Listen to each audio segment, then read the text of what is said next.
So Joker 2 is not off to a hot start. I wouldn't say it's off to a terrible start or a bad start. It's on a little bit of a below average start. So we got some Rotten Tomato scores from the critics, and I always like to go through them and kind of anticipate what we may expect in the movie.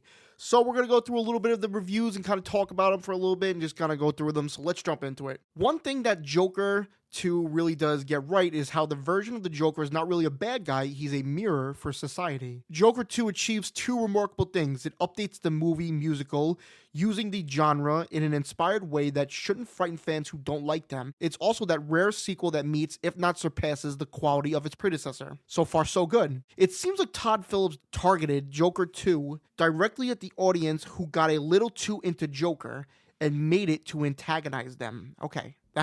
that one's not as good. It begs the question, why is Phillips so reluctant to embrace that the film is a musical? Why not add a little more color, some flourish to the production design?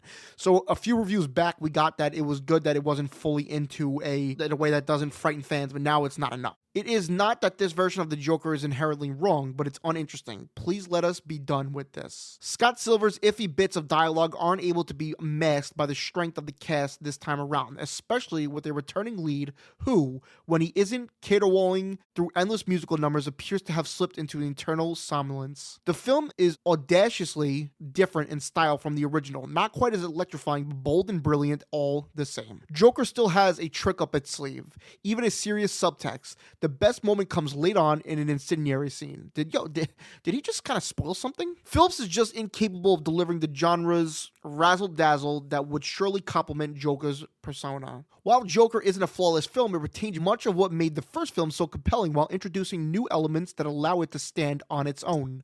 Despite its fascinating and complex main character, the film is ultimately dull and plodding, taking us nowhere slowly. Phillips and co. smashed back into the self-contained world, shook all the contents out of the carpet, and had another go. The results? Messy, lifeless, derivative, and exactly what you expect from a film that simply doesn't want or need to exist. Even the good reviews felt like they were kind of poking some type of fun at the movie. You know, Joker, and I didn't mention this at the beginning of the video, but Joker 2 debuted from the critic score out of 41 reviews at a 59%. We'll round up and give it a 60%. 60% is not bad, but you know, the first Joker made over $1 billion and it was really good. So I don't know what the issue could be.